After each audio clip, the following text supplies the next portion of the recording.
It's a Monday morning get-together right here on the JAKIB Media YouTube channel. This would be Birds 365. I would be Jody McDonald.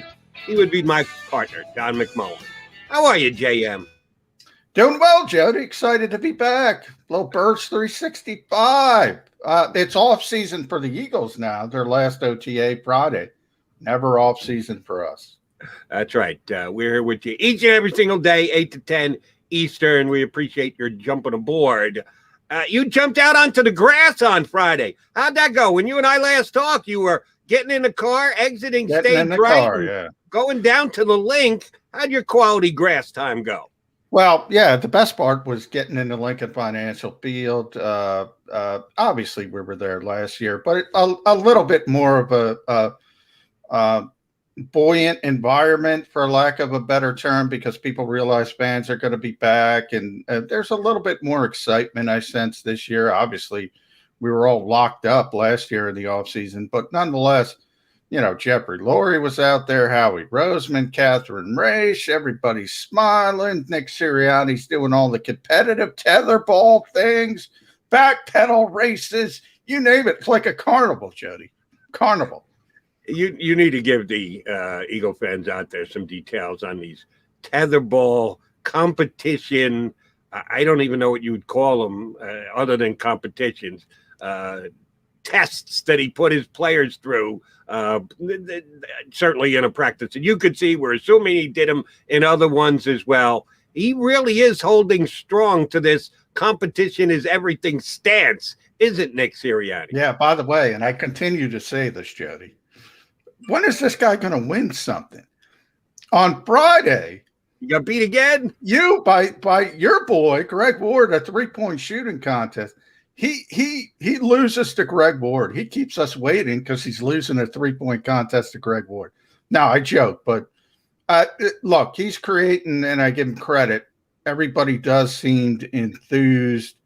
Everybody does seem excited to be out there.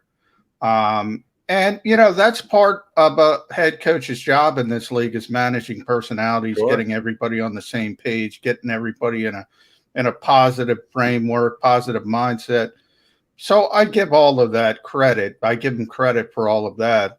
We'll see how it works out. You know how this works, Jody. I mean, everything's great, but if you start losing, then people start to go, what is this nonsense? You know, we got to win football games.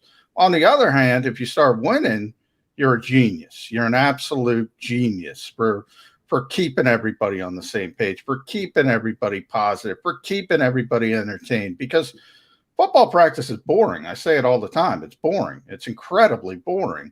So you're out there with the tetherball contraption, Devontae Smith, Travis Fulgham. And Devontae Smith, by the way, he's another species than any other wide receiver the Eagles have. Deshaun Jackson was a lot like that as well, but he was never on the field. As he got older and got injured all the time, he's just so much more talented than any other receiver they have. So, number one, that's a huge positive. And the thing I keep getting with him is, yeah, the legs are incredibly skinny. I mean, it makes you worry for his well-being. I say it all the time, but he's not small. He's incredibly long. He's like a praying mantis out there, just snatching the football.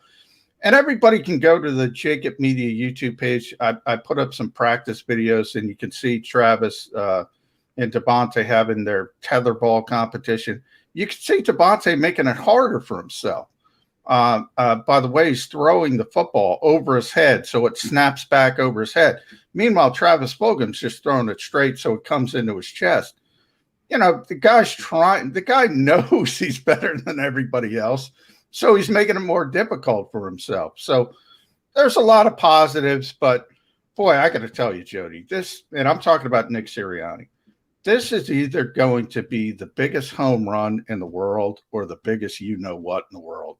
Because if this guy fails, you're going to hear all that stuff, high school nonsense, blah, blah. What is this? These are professional. You're going to hear all that stuff. This guy's got to win, and he's got to win pretty early. Well, how early is early? I think pretty early. Or he's going to start taking hits. You know, one of the things, he's in the media. and he's a good question, great question, phenomenal question guy. And then he never answers the question. So he's trying to make people feel good. You can see, and by the way, I've always argued this. I always bring up Joe Torre, but you got to do it in a more subtle fashion. You got to be more subtle about it. And people will give you the benefit of the doubt. When they know you're blowing smoke up there, you know what? It's too obvious. It's too over the top. Now, again, it all comes down to wins and losses. If he wins, he could do whatever he wants. You know, Bill Belichick is the biggest curmudgeon in the history of the world. So what? Yeah. He's got all the rings to back it up. Everything comes down to winning or losing. I got to tell you, though, it hit me on Friday. I'm like, this is too much. This is too much if this guy loses. This is like, that's why I said it's like going to the fucking carnival. And I can curse on this show.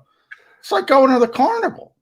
I'm going to put 50 cents down to go on the tetherball machine. All right. Let me answer some questions. First things first. Did you get a fist bump? No. Different. Well, he's not blowing it up your butt. Apparently, others maybe, but not John McMullen's. No, different type of environment because we're at Lincoln Financial Field. He couldn't give anybody a fist bump. Nobody got fist bumps. No, nobody got fist bumps. Right, we would have got fist bumps if we were at the NovaCare complex. Gotcha. All right. You say he's got to win early. Xander and I, the fine producer of this program, were talking before you got punched up this morning, and Xander pointed out that he just double-checked the odds to win the Super Bowl this year. There are only 4 teams in the NFL at longer odds to win the Super Bowl as of right now than the Philadelphia Eagles. And part of that could be because they've got an unknown, overly enthusiastic, high schoolish new head coach. But a good part of that is because of the roster that they're going to come into this season with. And that does not equate to, quote unquote, winning early. As far as I'm concerned, does he get no grace period whatsoever? Like, if they're 0-3, oh my God, Nick Sirianni is a high school coach. How the hell is he in charge of the Philadelphia Eagles? It's interesting, Jody. When does that probationary period end? Before the first month of the season is over? If you're 0-4, yeah. You know, I was thinking about that. Worst case scenario is like 0-6, 0-7. Then the wheels are off. That's a good number, 0-3. When does it start? You know, I think he's got to win early. I think he's got to get one early. Might be Atlanta. Might be no Julio Jones. Right. Again, hypothetical. Beats Atlanta, but then loses 4 straight. Dead in the water at 1-4? It's still bad, but not dead in the water. I will say, one of the positives for Nick is I think he's going to overachieve because the expectations are so low. So I think personally, I think he's going to overachieve. I had this team at 8 wins. I think you had him at 8 wins. Yep. That's better than Vegas. That's what I'm talking about. When I say win, I'm not saying win the Super Bowl. I'm not saying win the NFC East even. Certainly not being a Super Bowl contender. They're not going to be a Super Bowl contender. I'm saying you have to overachieve. You have to do better than is expected. And that's good because not much is expected. And the reason I would take a little issue with you, you said the roster is the reason for the expectations. I disagree. The reason for the low expectations is the head coach and the quarterback. Really? And that's it. Well, the quarterback is part of the roster, is he not? Well, yeah, but what I'm saying is the rest of the roster is the reason I think they're going to overachieve because I think this is a really good offensive line, a really good defensive line. And that's why I think they're going to be better than people expect. All people outside Philadelphia are looking at the head coach and they're seeing the nutty stuff and the stuff we just talked about. And they're looking at the quarterback who's inexperienced and hasn't proven anything. And that's how people are when they look at this league. They expect bad play from young quarterbacks. All right, here's one that I'm pretty sure we're going to have a Mac disagreement. Which, as we sit here, what's today's date? The 10th? 11th? No, you're going way ahead. June 7th. It's only the 7th. Okay, June damn. 7th. I thought the year was flying right by. You're trying to get to opening week for the Trying to Eagles get there. quicker than I should. As we sit here on June 7th, 6-7, which is a bigger concern for the upcoming Philadelphia Eagles season for John McMullen? The quarterback or the cornerbacks? Which to you do you think is a bigger concern for this upcoming year? That's a good question. I would say because of the only reason I even hesitate is because of Darius Slay. Darius Slay is a good player, and Jonathan Gannon is supposed to be sort of a cornerback type of guy. And he reclamated Xavier Rhodes, he reclamated TJ Carey. So he's supposed to be somebody who can take lesser talent and at least make them competent. Because of the quarterback position and its importance, I would be more concerned about the quarterback. Yeah, that's what I figured. My worry is more cornerback. Right now, Zach McPherson, your QB, your CB2. Yeah, I'm not happy with it. A fourth-round pick who we got no idea can even play cornerback in the National Football League. How'd he do at tetherball, by the way? Maybe that will tell us whether he can be He was at the backpedaling tent, Jody. How does backpedaling go? Yeah. Well, he's not the cornerback two. He's a rookie. The cornerback two right now is Avonte Maddox. I'm not saying it's good, but, it's a veteran player. I think I read this somewhere. You can confirm or deny.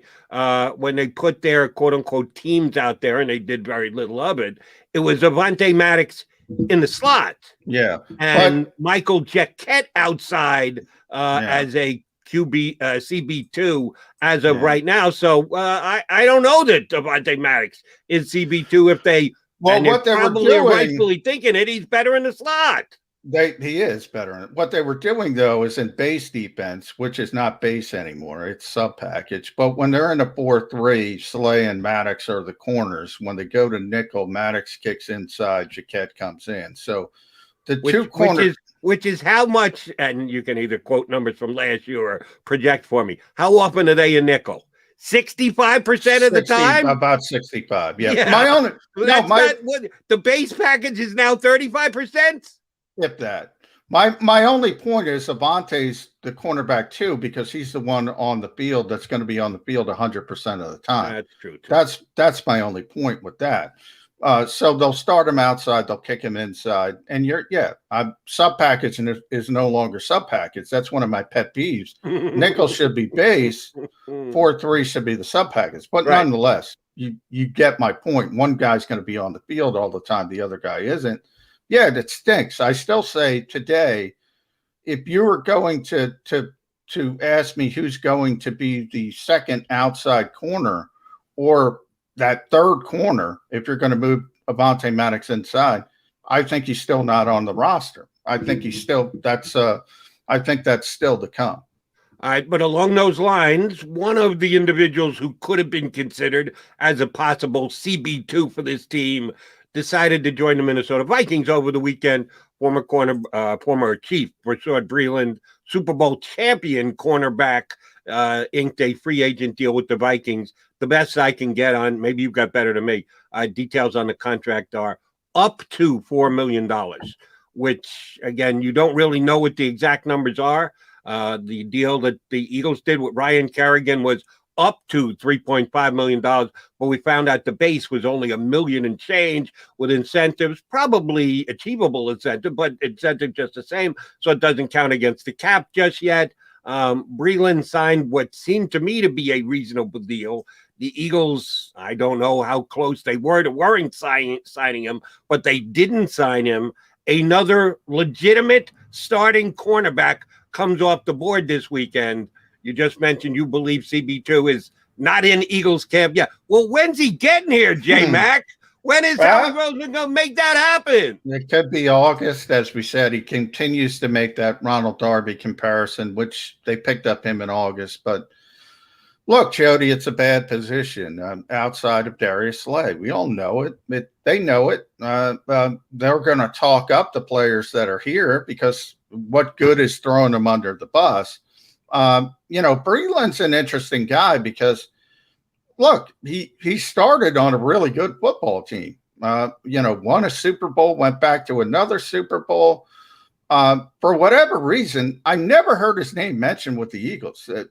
It's always about evaluation. For whatever reason, they didn't seem to be interested in the player. I don't get it. I think the name that's out there that most people focus on is Steven Nelson. Steven Nelson, yeah. I'm getting tired of saying Steven Nelson here on Birds 365. Yeah. It's a daily name toss, and Steven Nelson. How about Steven Nelson? Yeah. Maybe Steven Nelson. Could it be Steven Nelson? How many days have we found out that the Eagles haven't signed Steven Nelson? I hope they're not putting all their eggs in one basket. To me, they should have thought about Breland. He's better than what they have at the bare minimum. And we just talked about Jonathan Gannon. If you're expecting Jonathan Gannon to turn Mike Jacquet or Zach McPherson into more than what they seem like, well, then he should be able to do some things with a guy who's, played deep in the playoffs and had success with the Kansas. He played well, by the way. Obviously, there's athleticism concerns. There's a reason he's still on the market. He's not the most talented guy in the world. But he's proven he can play in a successful defense, and he's proven he can produce in a successful defense. I don't know why they weren't interested, to be honest. But now he's not an option. He is no longer an option. He's going to be in purple this upcoming year. All right, one more point, and then we'll get ready to get our first guest. Your bud, Mike Gill from 97.3 down the shore. You've done many a spot on his show, so he's going to pay back the favor, do a spot on our show. One other thing that specifically hit home for me from Friday, the Nick Sirianni's availability, when asked about padded practices, when they actually start practicing. These aren't true practices, JM. These are gatherings. These are competitions. It hasn't been all about football, mano-a-mano, players versus players. Nick Sirianni was asked about padded practices once they actually do get padded practice in, and he said, I think I'm going to go right up to the CBA limit because there are restrictions on how often you can be in pads with the relationship between the players and the teams now. There's a stopwatch for every minute that they spend in pads during practice prior to the start of the year and then when the year is ongoing. And the coach said, well, that's how you play football, right, in pads? And that, yes, we are going to use as much time as we can for padded practices. While he may be fun during the summer and he may be all about keeping it light and keeping it lively and keeping his players happy, he kind of hinted at the fact that, when it's time to work, we're going to work. When it's time to get physical, we're going to get physical. When it's time to hit, we're going to hit. That's exactly what this Eagle fan wants to hear, at least. Yeah, I wouldn't get too hyped about that. That's a phenomenal question, though, Jody. That's a phenomenal. I'm doing Nick Sirianni. Look, they're going to be in pads. They're going to thud. They're not going to go down to the ground very much. I mean, teams just don't do that anymore.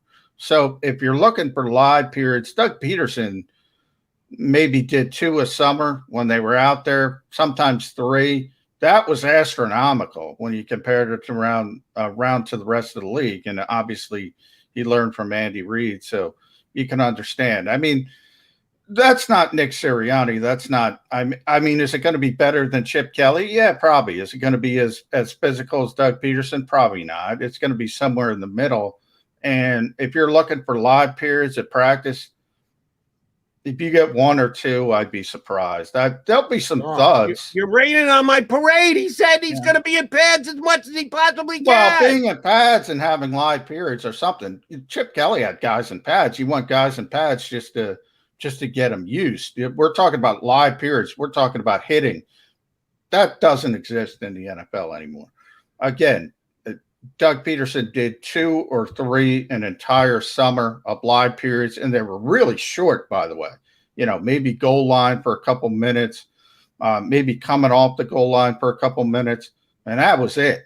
Now, will they thud occasionally where you don't wrap up, you don't take people to the ground?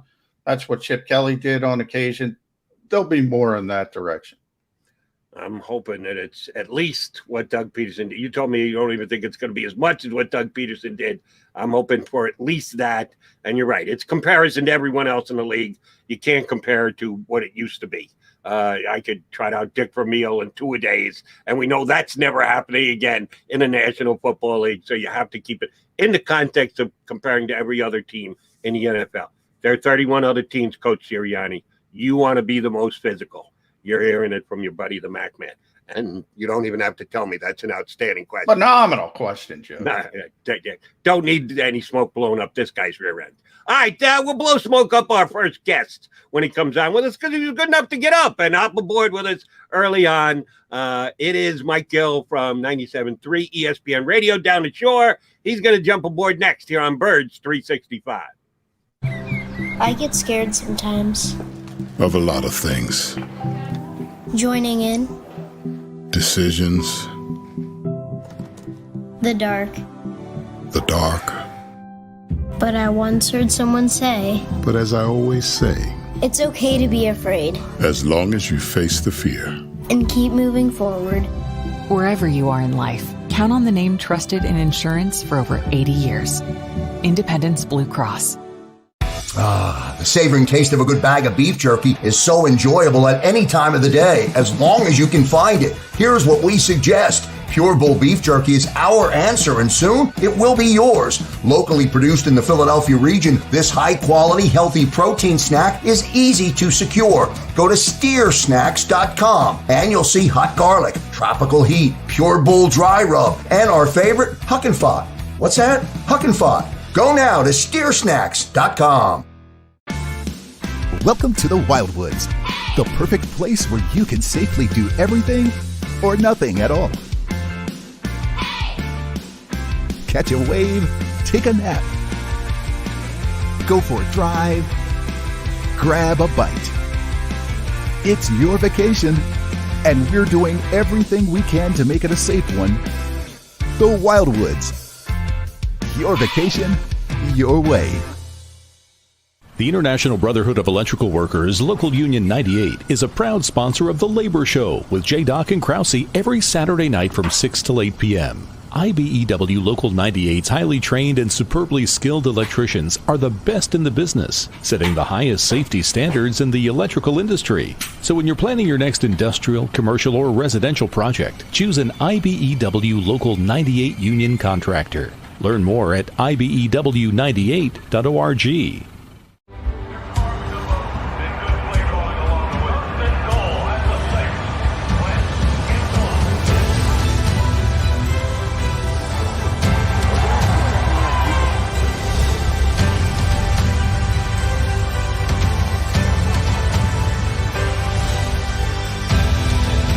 Field of life, First Trust Bank is there for you. 7 on 3. 1, 2, 3. Because Philadelphia dreams deserve a Philadelphia bank. This is a key. It's a family tree. It's a pair of wings. It's a secret handshake. And a ticket to anywhere in the world. It's more than a uniform. It's the door to a world most people only dream of. There's Strong, and then there's Army Strong. Try it on at GoArmy.com.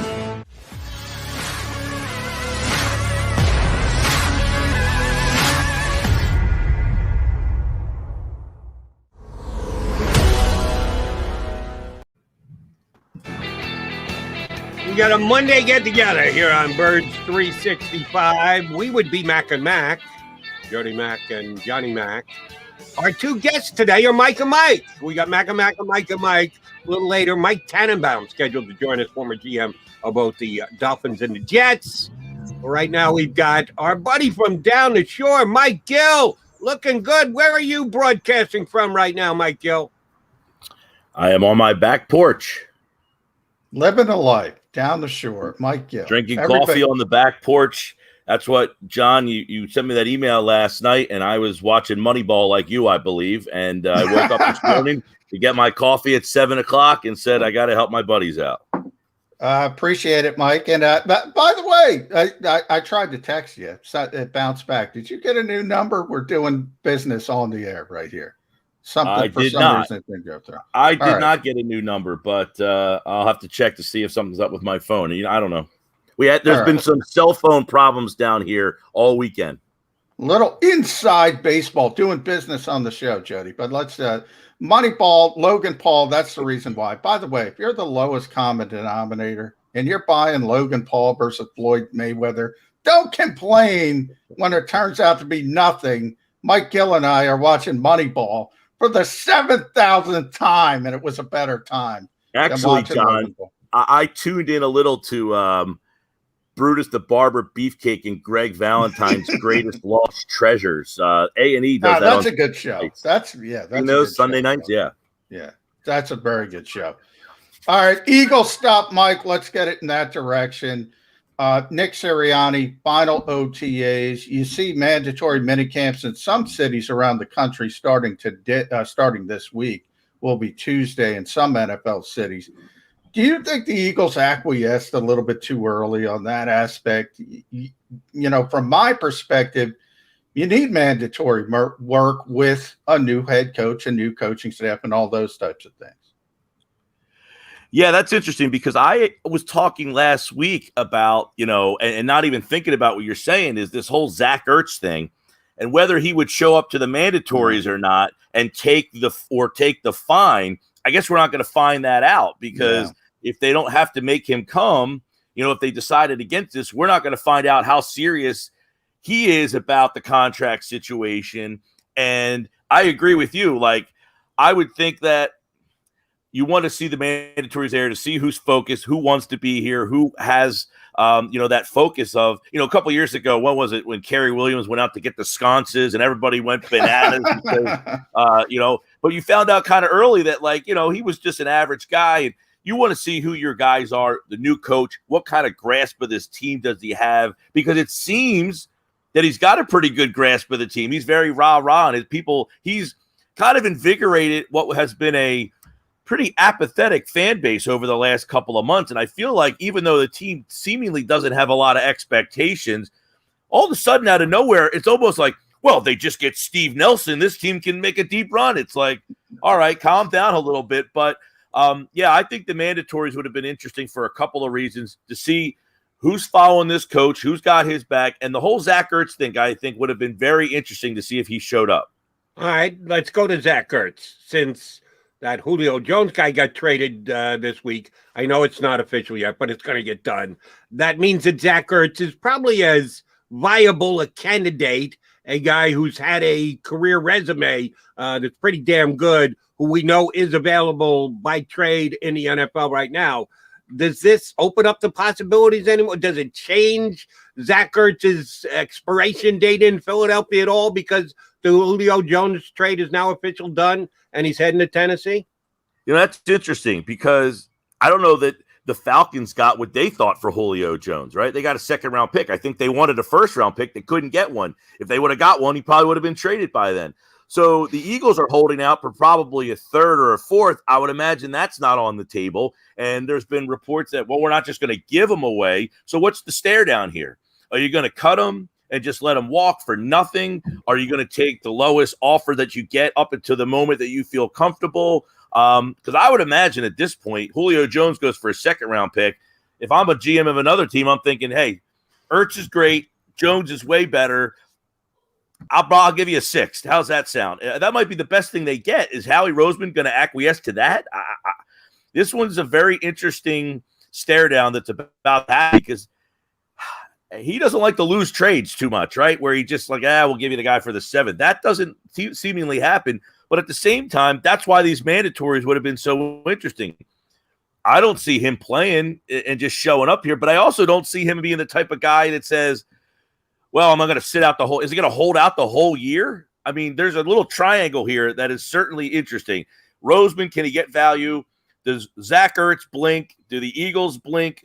This thing is going to be interesting because you're right, Jody. He is probably the next highest profile guy that is contractually obligated to a team. The team doesn't really have plans for him. He doesn't want to be here. I don't I don't see him playing here at all, whether he holds out or is traded. Mike, you said something interesting there, and I agree with Howie Roseman does not like to lose trades. At what point do you kind of look at it from a different perspective and say, Zach Ertz is so well respected in the Eagles locker room. He's meant so much to this organization as a whole. Does that have a lasting impact on the other guys in the locker room that looks at it and says, look at the way you're treating Zach Ertz? Is there a way to manage that situation a little bit better? It's a fair question. I guess it depends on each individual's view of the business. Do I, Dallas Goedert, understand that this is the business, or do I, Dallas Goedert, say this guy played the same position as me and look how this is going? I mean, they're talking about extending his contract. Is he saying, well, they're going to extend my contract and then 3-4 years from now, they're going to let it expire and not care about what I do? So I really think it's up to each individual mindset. It's a different thing, I guess, if you're in the same room, in the tight end room with him. Here's another thing, though. What does Howie Roseman and the front office view for this team? I mean, do you get to a point and say, I'm not giving up a 6-rounder because I think we're better with him on the team? Or do they look at this as a throwaway year? At what point do you manage, that whole, we have a shot and we're better with Zach Ertz? I don't say a shot to win the Super Bowl, but I would imagine they probably think they have a shot in this division. Do you guys agree with that? I mean, if their offensive line stays healthy, they've got a pretty good defensive front. I think they think their linebackers are better. If Anthony Harris has I would imagine he's an upgrade over Mills at safety. If they can get another corner, I would think they can compete in this division. So are you more competitive with or without Zach Ertz? I'm sure that is something they're managing too. Yeah, but I think that horse is out of the barn. If Howie Roseman is thinking along those lines, or if you ever said anything along those lines to a member of the media, I don't think that would go well. I think it's a fait accompli that Zach Ertz is going to be elsewhere. Agree with that. Let me put you on the coach-o-meter here. John had some interesting points on Nick Sirianni and how he handles the players to this point, how he handles the media to this point. I want to get your take on another important relationship, and that's between the coach and the owner. For me, the Eagles have a chance to be okay offensively this year if they've got the perfect balance of run-pass ratio. And in a league that is leaning toward more passing with every year, more and more and more, maybe the Eagles do it a little bit differently this year with a rejuvenated veteran offensive line that show me an offensive line that doesn't like the run block. I'll tell you it doesn't exist. Will the head coach be allowed to run the football, to call his plays, to put together an offense the way he wants? Or is it going to be like the former relationship between the coach and the owner, where the owner wants to pass, and the coach is supposed to say, okay, boss, okay, boss, okay, boss. How's that relationship going to work between Sirianni and Laurie?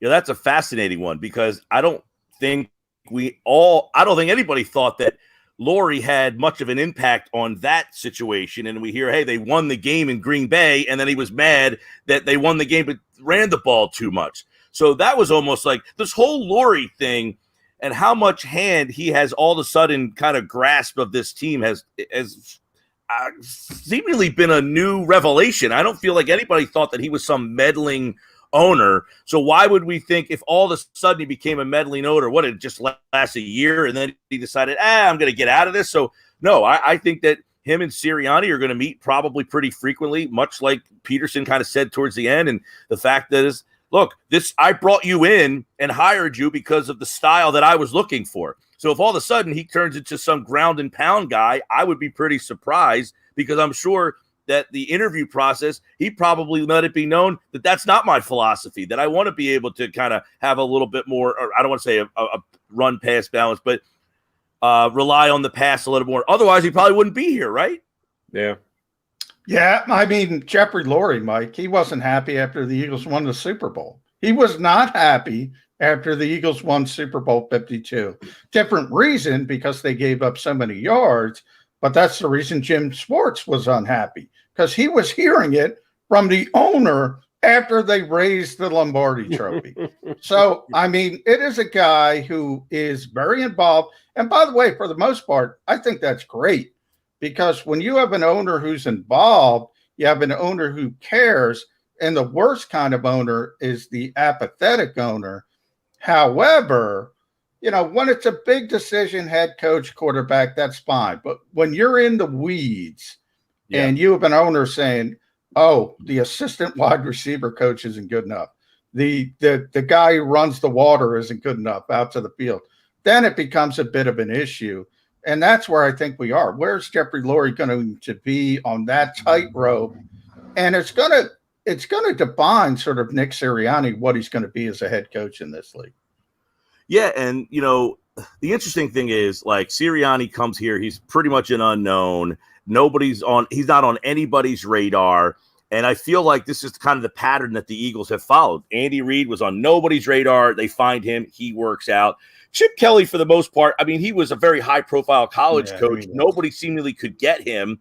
And the Eagles figured out a way to get him to come here. You know, he was going to go to, Tampa or Jacksonville, and decided not to.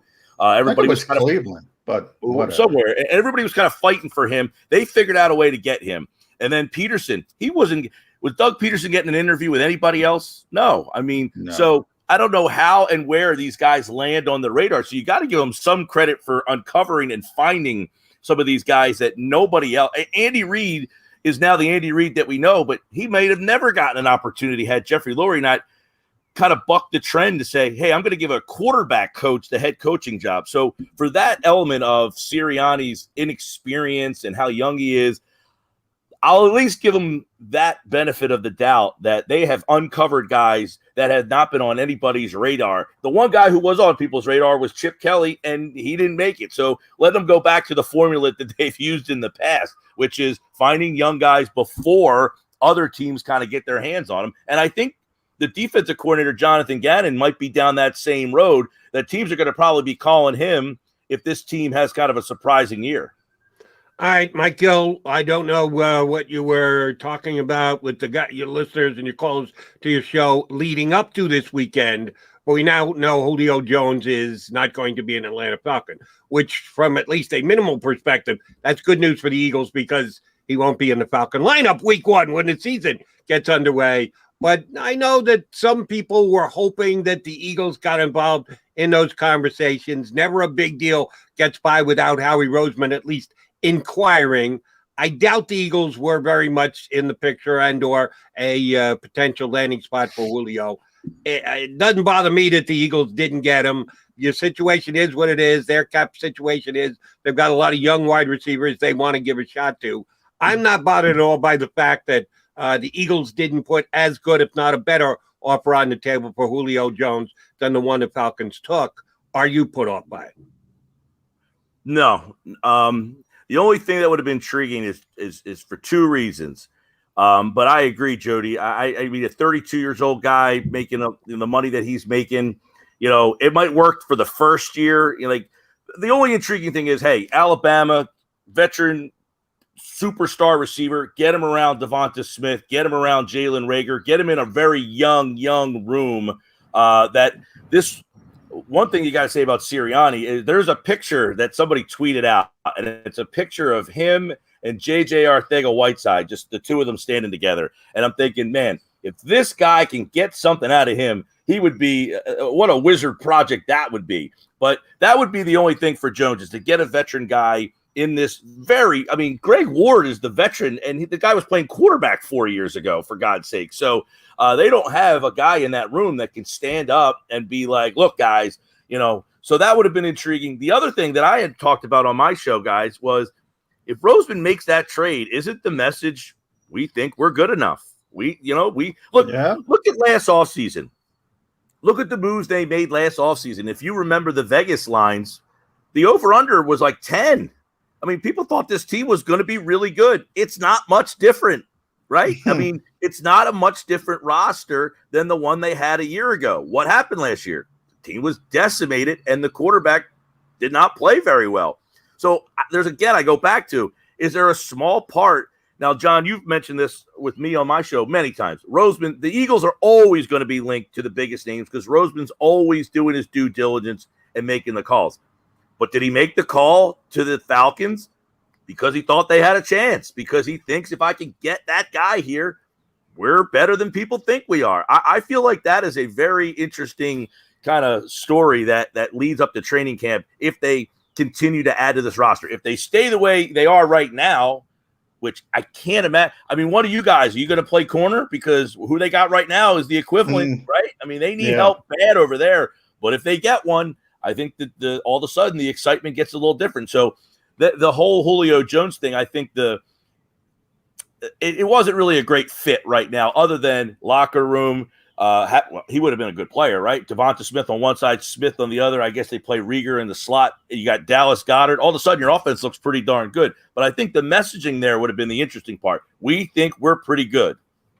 You know, speaking of that messaging, Mike, it seems like we've been in this cycle for a number of years where previous season ends in disappointment. Now, that's been different. Could be in the playoffs. Last year it was a total disaster. But Howie comes up, talks to us, and says, you know what? We got to get younger. We got to turn this roster over. We got to get more cost effective. Then things start to move along, and I start to feel just like what you said. We're a little bit better than people think. This time it's about the offensive line. It's about the defensive line. All of a sudden he's signing Ryan Kerrigan. Now, very cost-effective deal. No issues from that standpoint, but still – he's taking reps away from younger players. He's making calls on Julio Jones. Are the Eagles falling down the same rabbit hole they always fall down? Well, instead of being disciplined. You know, there's something people – I got news for you. People don't like Howie Roseman, right? That's not a secret. If you go back and look at the 20 years that he's been here, they have had back-to-back losing seasons one time. That's it. You tell me a franchise that wouldn't sign up for back-to-back, and they went 7-9 and 7-9. It wasn't like they were 4-12 and 4-12. They had back-to-back losing seasons once. If they lose again this year, that would be twice. The percentages say they're not having a losing season this year. So this is a team that went 7-9 and won the Super Bowl. There were no expectations entering that year. It was a kind of an older roster. They almost followed the same map. They went out and signed a couple of older guys, Chris Long and Kerrigan. We've seen the parallels there. They went out and got an older running back in LeGarrette Blount, or a veteran running back, LeGarrette Blount. Well, guess what? Why did they sign Kerryon Johnson? Where did that come from? So they've made these subtle little moves that almost mirror what they did when they had no expectations coming off of a losing season. We all saw how that ended up. Mike, I want to ask you about Jody Mack. You're thinking over there. I see you. Yeah, I am. I try and do a little of that each and every Birds 365. Actually think about what's happening in Eagle Land. I'm going to go outside Eagle Land. And I know I asked you about this the last time we had it on, but I apologize for not remembering exactly your stance. And maybe your stance has changed a little bit because Julio Jones just went to the Tennessee Titans. Indianapolis Colts this year. Carson Wentz is their quarterback. Everybody seems excited and happy in their camp this year. I think Tennessee is still the team to beat in that division. If they weren't before they got Julio Jones, they are now. The Eagles have that pick this year, which will either be a first or a second going into 2022, depending on how much Carson plays and how good the Colts are. How good are the Colts going to be with Carson Wentz at the helm? You know what's funny is they lost their offensive coordinator and defensive back coach. When that happened here, that was the big narrative the next year. Well, they don't have Frank Reich. That's the problem. So, I don't know, is losing Nick Sirianni that big of a deal to Indianapolis? It doesn't sound like it. Here's a guy who's now a head coach in the league, and it doesn't seem to be a blip on the radar out there. But I think they're pretty good. I mean, obviously, you know, one of the reasons why they're pretty good is their offensive line is fantastic. And that's the one thing here that gives me some sort of positive vibes is you have a good offensive line. You're going to be competitive in almost every single game. You have a shot to win if your offensive line's healthy. And I don't think anybody out there thinks that what Philly has on the line is very poor. I mean, they're going to be very good at all 5 spots if they stay healthy. Same with Indianapolis. That's probably the best offense, one of the top 3 offensive lines in football. It's all comes down to health. Now, the defensive side of the ball, they've gotten progressively better and better and better each year. I mean, just like their line was, it caused Luck to retire. Their line was so bad. And here we are 3 years later, and they got one of the best lines in football. And that's what's kind of happening on their defensive side of the ball. But we'll see how the coaching losses impacts that team. And it all comes down to how that quarterback bounces back, right? I mean, that was such – I used to say on my show, as long as Carson Wentz is the quarterback, he will not allow you to have the season you had last year. I just couldn't – he was such a competitive guy, it seemed, and he just wouldn't allow the wheels to fall off of the season. And then I watched it happen. I couldn't believe it. I said, oh, my God, like what happened to this guy? Sometimes we all need a little change of scenery. Sometimes that just kind of brings out, the best in you. Just you get into a rut. I'm imagining that's where he was. He just did not want to be here anymore. I think it just hated walking in that building. So I would imagine he bounces back because I could not imagine watching what happened to him last year happen again. I can't imagine. Mike, I talk about it every day. I still can't figure it out. That somebody like that played at the heights that he did, fell to the point where he was the worst starting quarterback in the NFL. The worst. Right. But there's to go back to bring it back to the Eagles a little bit is he was the worst. And I was a Wentz guy. I can't believe I'm saying he was the worst. And I said every week on Monday we'd come in. I said the quarterback got an F. I give him an F. He was F. If he was just C-, they probably win 4 more games last year. He's still here. If you get just average quarterback play this year, aren't you better? Like significantly? Because you got, not to mention, you had really bad quarterback play coupled with 13 different line combinations, not very good wide receiver play. And if you look back at their schedule, I said this the other day, these games, they're losing by 1 score. Like how? You had the worst quarterback play in the league, the worst offensive line. They weren't the worst offensive line play, but the problem is, hey, my name's Jack Driscoll. Who are you? Oh, I'm Nate. Next week, oh, I'm Jack Driscoll. Who are you? Oh, I'm Matt Pryor. Nice to meet. Hey, you had a different guy next to you every single week. You can't win like that in this league. I mean, it's and somehow they were somewhat competitive in games. Now, not aesthetically pleasing, but I don't know how they did it. It's fascinating to me that they were somewhat competitive in games with that quarterback play and the revolving door on the offensive line. And by the way, a very average defense. Want to run this one by you, Mike? John gave me a strong take on this early, which I hope is not accurate, but he knows pretty well, so I'll give him the benefit of the doubt. He said Nick Sirianni better win, and he better win early because of the way that he presents himself, because of the way he answers questions to the media. The fan base are going to have their perception because of the way he does his business. John was telling me if they're like 0-3, the roof could come down on Nick Sirianni. I think that's pretty damn early.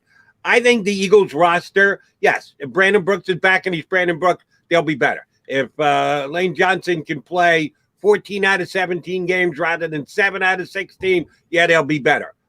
But this roster still has holes and it still has issues. I don't know. Take Bill Belichick. Bill Belichick came in here, coached the Eagles. We saw what happened last year to Bill Belichick when he didn't have a good enough roster, below 500.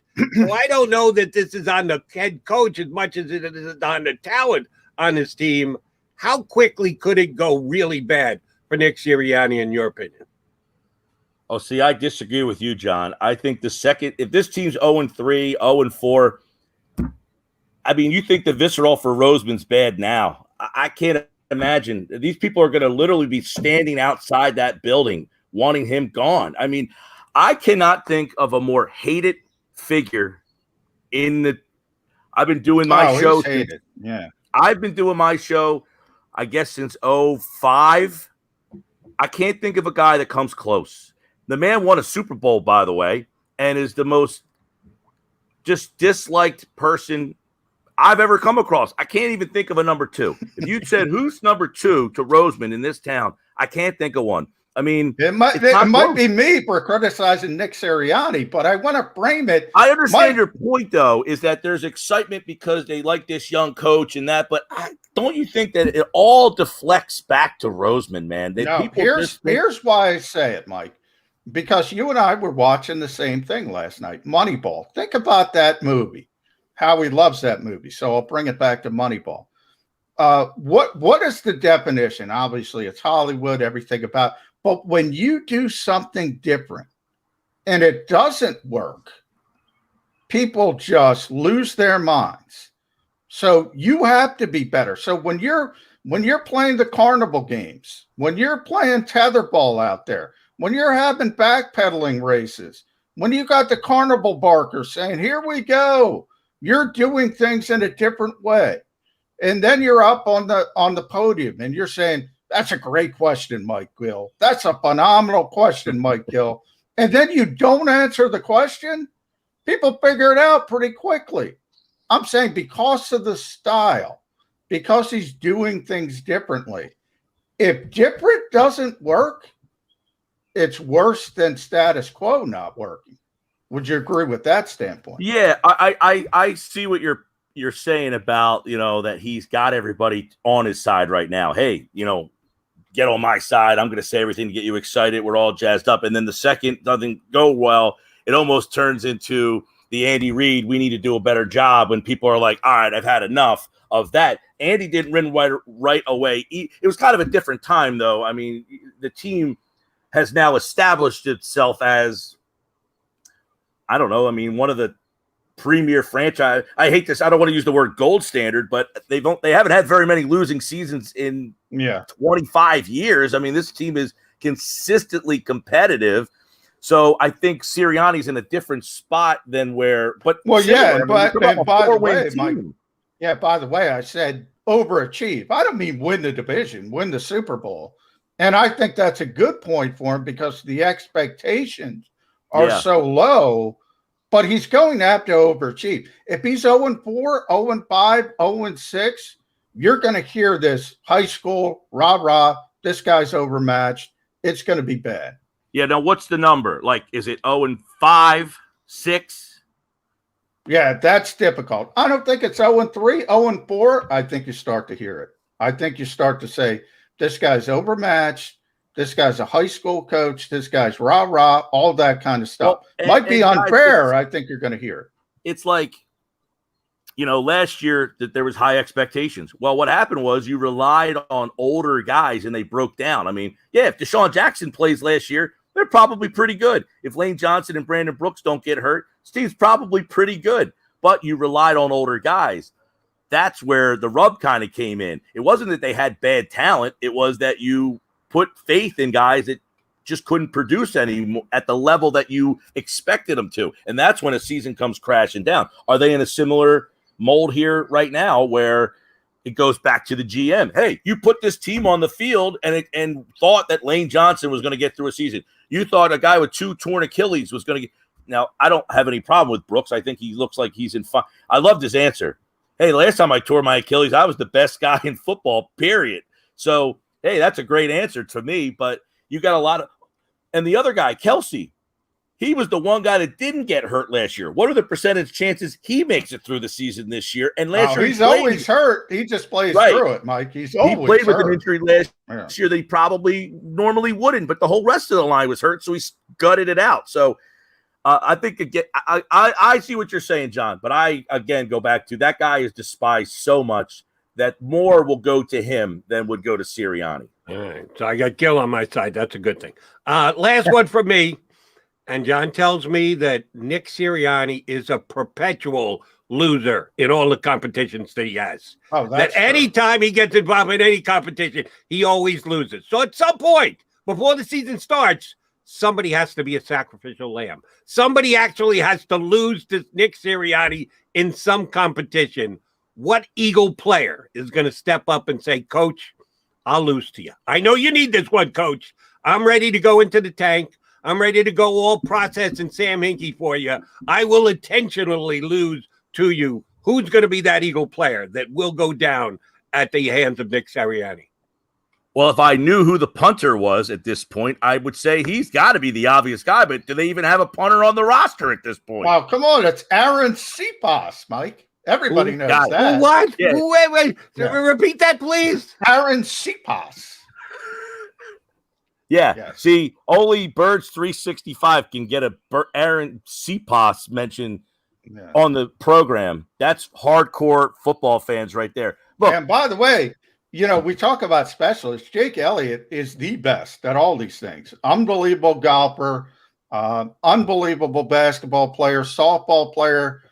You name it. Jake Elliott, as Nick mentioned, wins at everything except maybe the occasional 33-yard field goal. Oh, shot on goal score by McMullen. the other guy would be J.J. Arcega-Whiteside. Like, hey, coach, I know I've been a big disappointment, but I'll let you beat me. Can I get a roster spot? That's not bad. That's not bad. That's very good thinking on your part. Yeah. We will wrap it on that note. Mike Gill, we appreciate you getting up and go mow the lawn or something behind you. It looks like the bushes need a little trimming back there. So get to work before it gets too hot out, Gill. Thanks for coming on with us, buddy. Thanks. See you Thanks, guys. Mike. That is Mike Gill from 97.3 ESPN Radio down the shore and longtime partner of Johnny Mac. I am his partner now, Jody Mac. We are the Mac and Mac guys. This is Bird 365. Come back. A couple more things I want to run by John. And then coming up about 25 minutes from now, we'll be joined by another Mike. That would be Mike Tannenbaum, former general manager of the Jets, the Dolphins, now executive analyst for ESPN. Come right back with Mac and Mac here on Birds 365. I get scared sometimes. Of a lot of things. Joining in. Decisions. The dark. The dark. But I once heard someone say, But as I always say, it's okay to be afraid. as long as you face the fear. And keep moving forward. Wherever you are in life, count on the name trusted in insurance for over 80 years. Independence Blue Cross. The savoring taste of a good bag of beef jerky is so enjoyable at any time of the day, as long as you can find it. Here's what we suggest. Pure Bull beef jerky is our answer, and soon it will be yours. Locally produced in the Philadelphia region, this high-quality, healthy protein snack is easy to secure. Go to steersnacks.com, and you'll see hot garlic, tropical heat, Pure Bull dry rub, and our favorite, Huck and Fod. What's that? Huck and Fod. Go now to steersnacks.com. Welcome to the Wildwoods, the perfect place where you can safely do everything or nothing at all. Catch a wave, take a nap, go for a drive, grab a bite. It's your vacation, and we're doing everything we can to make it a safe one. The Wildwoods. Your vacation, your way. The International Brotherhood of Electrical Workers, Local Union 98, is a proud sponsor of The Labor Show with J. and Krause every Saturday night from 6 till 8 p.m. IBEW Local 98's highly trained and superbly skilled electricians are the best in the business, setting the highest safety standards in the electrical industry. So when you're planning your next industrial, commercial, or residential project, choose an IBEW Local 98 union contractor. Learn more at ibew98.org.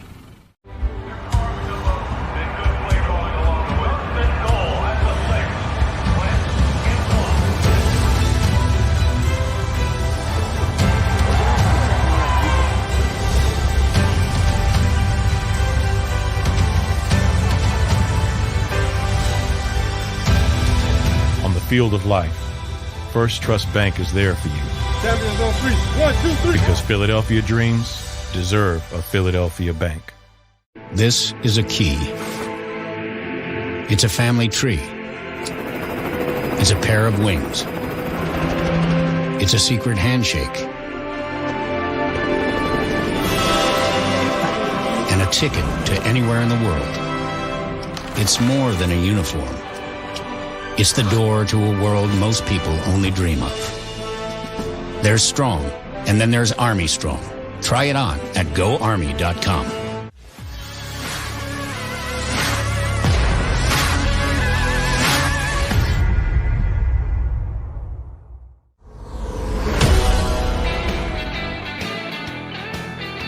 Hour number 2 coming your way here on Birds 365 with the Mac and Mac guys, John McMullen and Jody McDonald.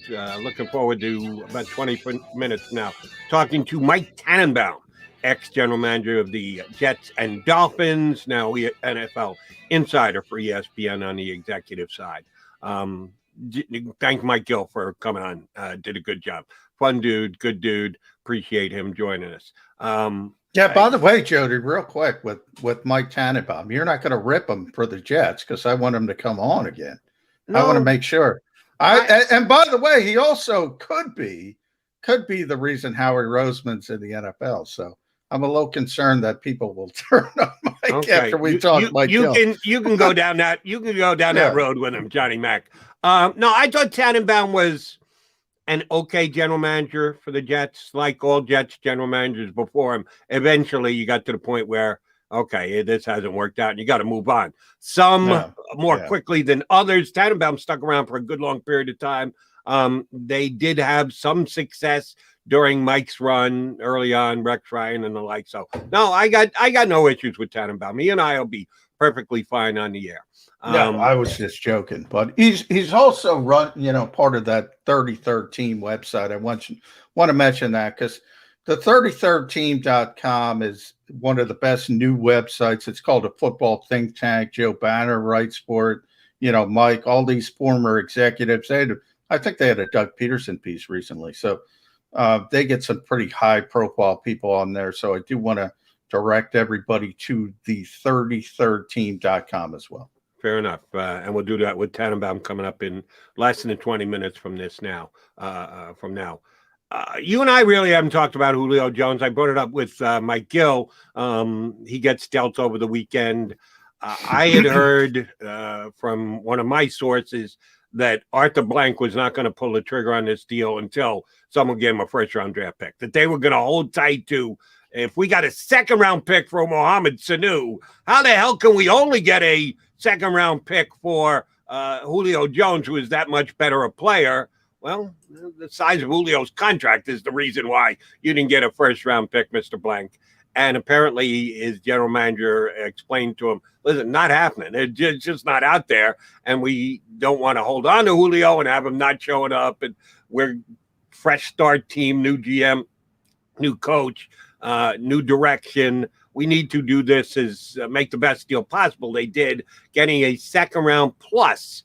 They swapped a 6th. They get back a 4th in a draft 2 years down the road. So it's a 2+ in exchange for Julio Jones.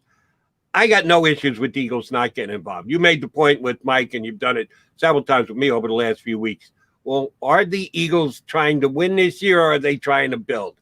Are they in a retooling, restructuring time frame, or are they actually going for it this year? It's tough to straddle that line, and I think the Eagles have tried to do that several times. Julio Jones would certainly stamp, oh, no, we think we can win the division here in 2021 if they traded for him. And it just didn't make sense from a cap standpoint and the like. And a young developing wide receiver in their room, I got no issues with Howie Roseman not getting involved with this one. Do you? I have no issues, but I think he was involved. To me, it's difficult to tell, Jody, because this is not a normal year. We've talked about a lot, and I'm thrilled to have Mike on as well, Mike Tannenbaum, because former GM, he can take us behind the scenes with all these types of things. But the Eagles are up against it from a salary cap standpoint. One of the reasons why, obviously Carson Wentz most notably, but also the pandemic and the shortfall in the salary cap. I think it would have been interesting if the Eagles even had a modicum of room to maneuver. I think they would have been deeper involved here because they really, from what I've been told, they really wanted this guy. They just couldn't do it for a number of reasons.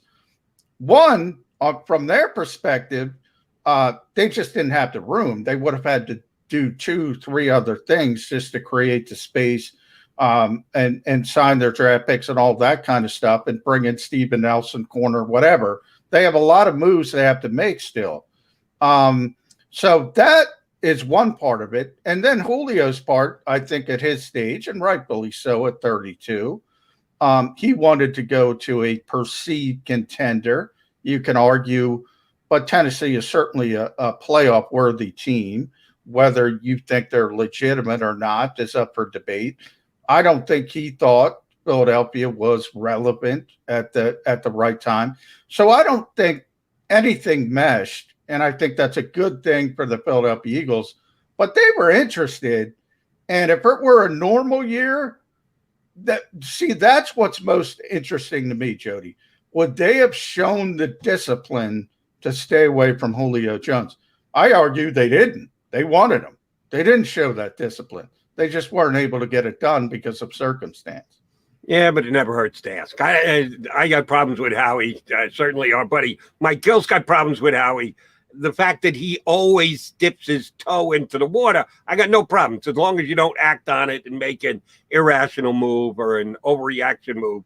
You can always ask. You can always be involved in the conversation. I have no issue with that either. I think it's good. I think it's good policy to keep an eye on everybody. It's the reason Alshon Jeffrey ended up here. The Eagles thought they had no shot at Alshon Jeffrey in free agency. If you go back to that season when they signed him, he was the #1 wide receiver on the market. He thought he was getting $17 million a year. However, he was also injured a lot. He was coming off a PED suspension. All of a sudden, the market unveils itself. It's not even close to what Alshon Jeffrey thought it was going to be. Backtrack. The Eagles said, hey, come here on a prove-it deal, 1 year. We'll take care of you. And everything worked out. Now, at the end, it was really bad, but it worked out early for the Philadelphia Eagles with Alshon Jeffrey. Big part of a Super Bowl winning team. Don't forget that just because the ending was as bad as it was for Alshon here in town. Do want to ask about this. Once again, the Philadelphia Eagles showing no respect to Birds 365. They announced on Friday, shortly after we wrap up our show, that they've signed 3 more of their draft picks. They signed 3 last week, right after we wrapped up for the weekend. And then they do it again this week and signed 3 more draft picks. But there are still 2 guys that haven't been inked. Still worried about this, Jody? Yes, I am. They get the 2 6s and a 7 done before they get Landon Dickerson done. I tell you, there's something there. Where there's smoke, there's fire, McMullen. You continue there to is say, something there. No, there's no issues. There's no problems. There is no. I'm telling you, there's at least an issue there. All right, I'm going to say it again. It is probably a more difficult negotiation. Now, Pat Dye's not going to tell me that's Landon's agent. Because of the injuries, my guess is that the Eagles are being heavy-handed on the offset aspect of it, on putting offset clause into the contract, not money, or the signing bonus and the structure of it. And that generally, when is it paid out? Those are the only 2 things you argue about. If you're worried about it, Jody, I'll say this to you. I'll give you some homework. Okay. We got 22 hours once we're done this show to another Birds 365. Since 2011, that's when the new rookie wage scale came into effect. Find me another second-round pick that held out of training camp. You're not going to find one. They don't exist. The biggest case is Joey Bosa a couple years ago, who had a really, really contentious relationship with the Chargers before they finally made it up. Right. That went into late August as a high-profile first-round pick. I remember his mom at the time even said, I wish we Eli Manning the Chargers. But the Chargers are notoriously one of the cheapest organizations, one of the Eagles aren't that way. So if you can find one, I would be glad, because I don't think they exist since 2011. That's why I say don't worry about it. I'm not saying Pat Dye isn't saying, look, I don't want offset language in there. Maybe he wants a different date for the payments. Those are the kind of stuff you argue about. It's not a big deal. That's all I'm saying. Okay, all right. I hope you are right and I am wrong, but it does make me a little bit nervous. Should I get nervous about Jacoby Stevens now? A guy a little bit further down the line. I don't know that holding out as a 6th round draft pick is really the smartest thing to do. So I have less of a worry about him. But Yeah. why are these two guys still not signed? You got Just the first round guy done. That's Well- no issue. But you can't get your second and your sixth done? As I said, with Dickerson, it's a little bit understandable because of the injuries and the offset stuff. I could see that being somewhat a little bit more difficult than the average negotiation. Which, with a 6th-round pick, I mean, that's got to be the agent's busy, timing, vacation, something, completely ancillary. I mean, there's not a 6th-round pick in the history of the world. And remember, both guys were at OTAs. I mean, it's not like they're angered at the organization. They're both there. They're both working. Now, you can't show up to training camp without a contract, but I wouldn't worry about it. That's all I've been saying. All right. I was not watching Moneyball like you and Mike Gill last night. I was watching the Vegas Knights get even with the Colorado Avalanche before yours truly went to bed. But the last thing I did before I shut off my computer and headed north was to see if my guy, Peter King's FMIA column was up. It goes up some point on Sunday night, even though they call it the Monday morning column. It used to be, of course, the Monday morning quarterback. Now it's the Monday morning column. It goes up sometime on Sunday night. It had not gone up by the time yours truly went to bed. It was up by the time I got up and hit my computer at 6:45, whatever time it was this morning. And I can't start a football Monday without Peter King. This concerned me. And I know it concerns you a lot more than it does me because it's your job, your ballywick. The NFL is certainly leaning toward making all media connection with the players, with the coaches, with the executives, Zoom accessible again this year. That it looks like locker rooms are not going to be open. This is not an official stance. Roger Goodell has not come out with a statement yet. Nobody has said this, but Peter King reported today in his FMIA column that it looks like that's the way it's going to go for this upcoming 2021 year.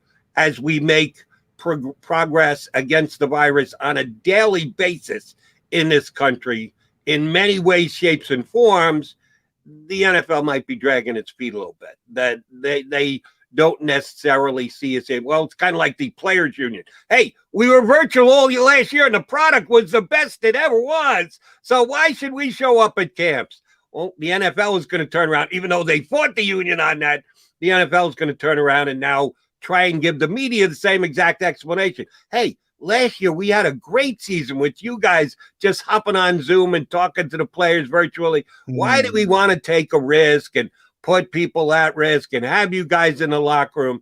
It looks like you're going to be doing most of your work on an individual basis, talking to coaches, players, general managers, and the like via Zoom. Johnny Mac, you okay with this? No, obviously not. I mean, it's more difficult to do your job. You can't get one-on-ones. Look, the media is not well liked. We know we might be the only people more disliked than Howie Roseman, as Mike Gill just said. He might have found us. We're the media. Nobody cares until they miss it, until they don't get. And by the way, there's a whole new group of fan base that doesn't want real information. They want state-run media. They want Eagles.com. They want smoke blown up there. You know what? They don't want real coverage. So it is a different shift. I think most fans are still in the case of they want honest coverage of their team. For them, they will miss it when it doesn't exist. For the people who aren't, they don't like it, they won't miss it. It's not that big of a deal. I'm not here to tell you that what we do is so important, but the NFL's like everybody else, never let a good crisis go to waste. They're taking advantage of this situation, and they're trying to eliminate this. I predicted when it happened, they're not going to give this back to us. That was my prediction 2 weeks in. When they see that they can control the message, they will seize that. Now, What Peter's talking about through training camp. So training camp, we're not going to be allowed in the locker room. It's going to be interesting week 1 of the NFL season. Now, it's not that big of a deal at training camp because practices are going to be open. We can get guys coming off the field. It's easier to do that anyway. So the real test is week 1 of the NFL season. Are we allowed into locker rooms post game? If we're not, that's a really, really bad development for information, for information gathering, for the industry as a whole, whether fans understand that or not. It's a bad decision, and it's not the way they should go. I will ask you this, not knowing whether you have an example to work off to answer my question, but I'll give it a shot. Last year, you did your job the way you do your job, and my job is to sit here and react. You are different than me. You're an actual reporter. I'm not. When you wrote the pieces that you wrote for either phillyvoice.com and or Sports Illustrated, not Birds 365, this is a new entity that's kind of different from anything you or I do in other places. But you got feedback, I'm sure, at some point from the people that you covered, be it players, coaches, executives from teams and the like. Did they get more put off with you? Did you think your reporting was the same as it's always been? John McMullen does what John McMullen does, and then those you cover react to what you do, what you say, the opinions you have. Did your feedback change at all last year from the way people perceived that you did your job? I'm not talking about fans, because fans are fans, but I'm talking about those you cover. Did they think you did it differently and or have more of a problem with you the way you did it because you had to do it virtually? No, I don't think anybody reached out and said, basically, first of all, let me say it this way, Jody. People only reach out in a negative fashion. Nobody reaches out to pat you on the back. They say, you're terrible, you're horrible, you don't know what you're doing, you hate the Eagles, you like blah, blah, blah. I have, by the way, when I used to do national work, I kept hate mail from all 32 teams. I finally reached that level to where every single fan base thought I hated their team, or I liked the Eagles, or I like this, or I like that. That's one of the things I'm most proud of. That people don't understand. Objectivity is not hate. Constructive criticism is not hate. And reporting is reporting. Can we report as well from on Zoom? No, not even close. We're all getting the same information. I'm getting the same information as Zach Berman, as Jeff McClain, as Paul Domovich, as Tim McManus, as everybody. We're all on the same stinking Zoom call. Right. So we can't do one-on-ones. One of the guys I wanted to talk to so badly is the guy we mentioned, the kid from Buffalo, the tight end, Jackson. Tyreek Jackson, yeah. Tyreek Jackson. Jody, he is so big. He is so long. He stood out on Friday. I thought Doc Rivers was going to come out. He could have helped the Sixers yesterday.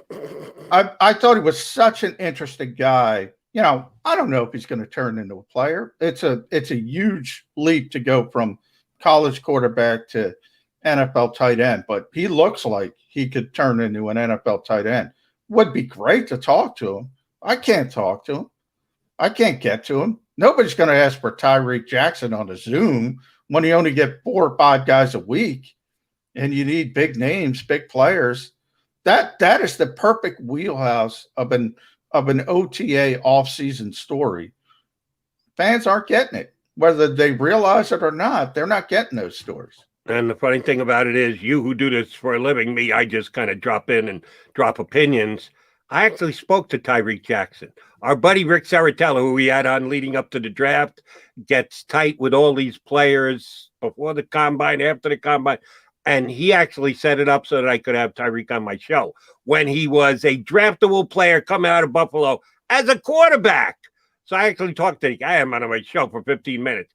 Smart kid, earnest kid, honest kid. I liked him a lot, and he talked a pretty good game about his ability to play quarterback in the league. Now, we know that's not happening, but if he can make it as a tight end, more power to him. I'm rooting for him. But I actually talked to him, so I hope your read is right, that the physical build is there and the desire is there, that he can actually maybe get a year on the Eagles practice squad and become a tight end and become someone who can help the Eagles win football games down the road.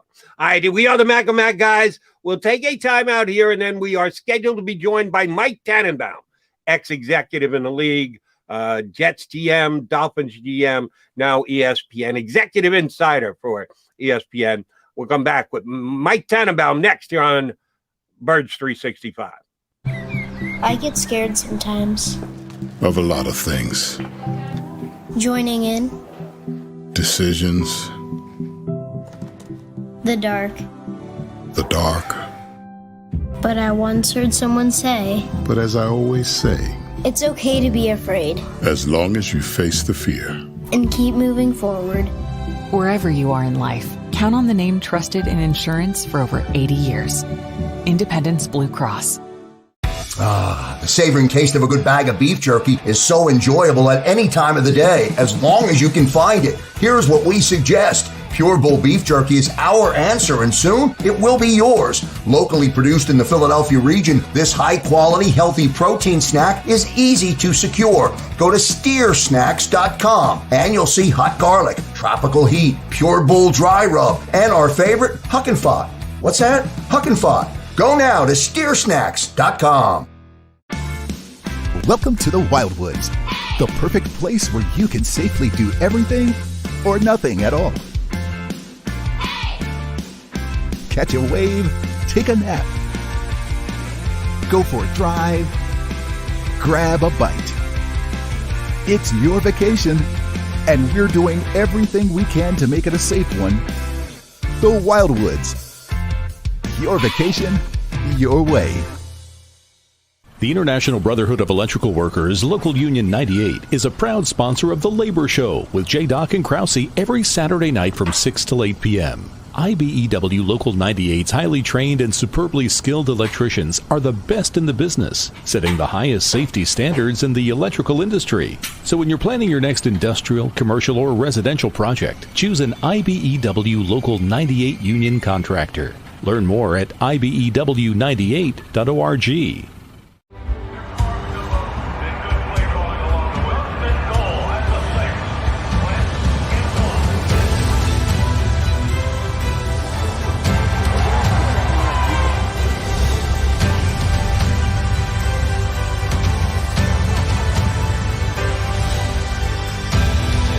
On the field of life, First Trust Bank is there for you. Champions on three. 1, 2, 3. Because Philadelphia dreams deserve a Philadelphia bank. This is a key. It's a family tree. It's a pair of wings. It's a secret handshake. And a ticket to anywhere in the world. It's more than a uniform. It's the door to a world most people only dream of. There's Strong, and then there's Army Strong. Try it on at GoArmy.com.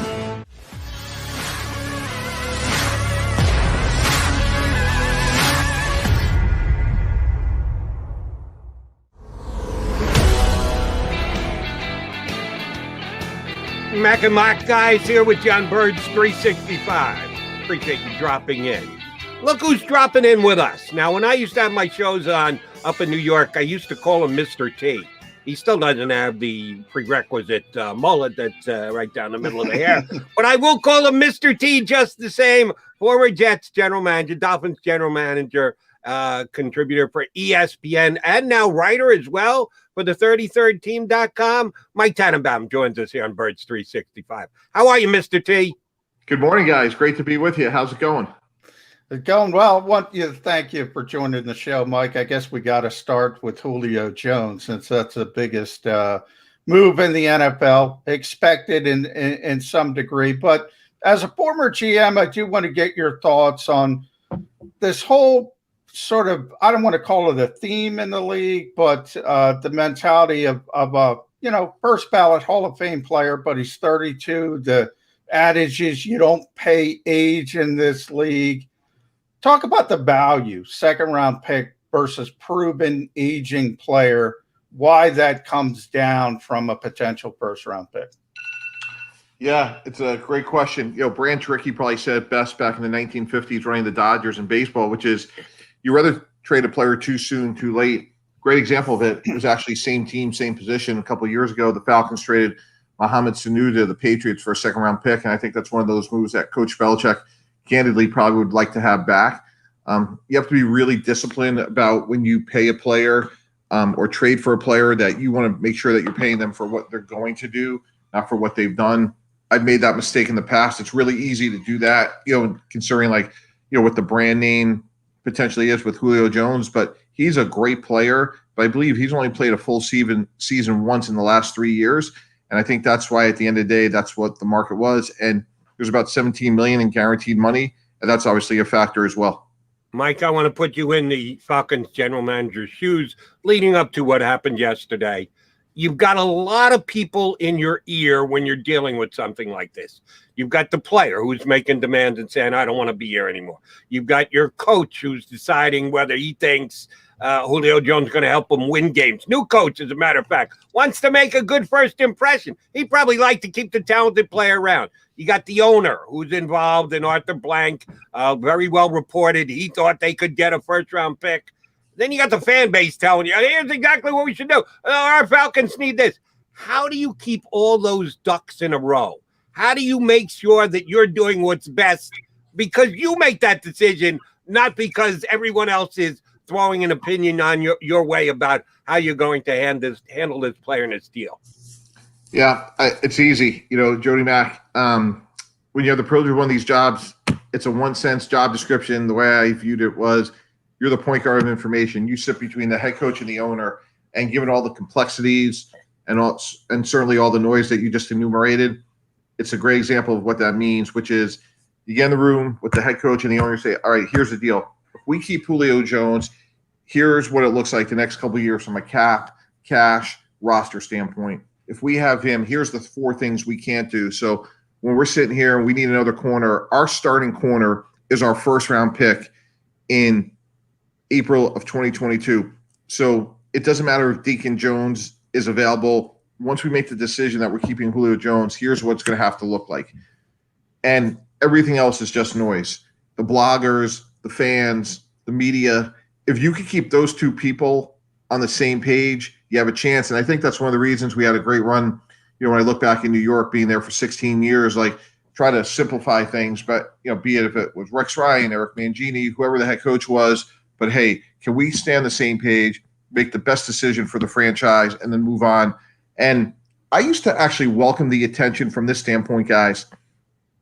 I worked in obviously 2 big media markets between New York and Miami, but I wanted the attention. I wanted them talking about the Jets or the Dolphins, because if they're talking about the MLS team or, the whatever, it's a privilege to run an NFL team, and you want eyeballs on you. That's what drives the sport's popularity. Mike, I do want to take it locally with Zach Ertz, and obviously you're very familiar with Howie Roseman. When you have a franchise legend, I don't know any other way to describe Zach, but obviously he probably doesn't have the value that the Eagles would like on the open market because of what we just talked about, age, coming off some injuries, coming off a down season. How do you sort of weigh the fact? I think everybody knows the Eagles are going to move on at some point. How do you weigh the fact that when to cut bait? Do you look at your locker room? Do you look at the other players and they say, look at how they're handling this Zach Ertz situation? How difficult can that be? I would give Zach Ertz the same speech I would give Jimmy Garoppolo, which is, look, it's probably in everyone's best interest for you to be on this team this year. Now, look, we got Trey Lance or Dallas Goedert, and they are the future, and I'd be bullshitting you if I said otherwise. With that said, this is an investment for both of us. The better you play and the better the team is, the more money it's going to put in your pocket next March, and the better we're going to do this year. So give us everything you got this year. You're a pro. We're going to honor your contract. We want you to be the same Zach Ertz or Jimmy Garoppolo. And at the end of the year, we'll sit down shoulder to shoulder and we'll figure out a great resolution for everybody. But I need you to come in every day with energy, professionalism, and we're going to get through this year. And if you don't handle it that way, while you think you're just being mad at us, I promise you the 31 other GMs and teams are going to look at you and they're going to say to themselves, like, why do we want to bring a jerk into our locker room? So just be careful of how you handle yourself. All right, Mike, need your general manager opinion here. We know that the Julio Jones trade just came down, had to settle for a second plus exchange of 2 other draft picks.